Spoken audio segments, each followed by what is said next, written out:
भोकरदन सिल्लोड मार्गावर इब्राहिमपूर पाटीजवळ कार आणि ट्रकच्या भीषण अपघातात 4 जण मृत्युमुखी पडल्याची माहिती आहे। रवी मुंडे आपले प्रतिनिधी आपल्यासोबत आहेत। रवी, या अपघाताबद्दल काय अधिक माहिती? विलास जालना जिल्ह्यातील भोकरदन तालुका आहे।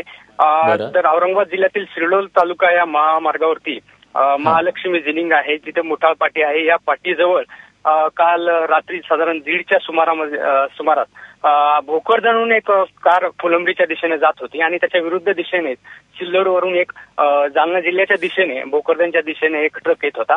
त्याची समोरासमोर ही धडक रात्री बसली आहे आणि यामध्ये जवळपास 4 जण ठार झालेत तर 5 जण जखमी झालेत। मयतापैकी 3 जण एकाच परिवारात असल्याची माहिती मिळते।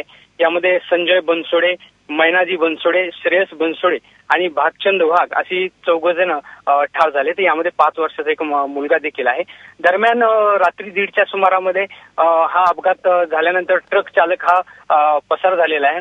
पोलिसांनी या प्रकरणी जिल्ह्यातील भोकरदन पोलीस स्टेशनमध्ये हा गुन्हा दाखल केलेला आहे।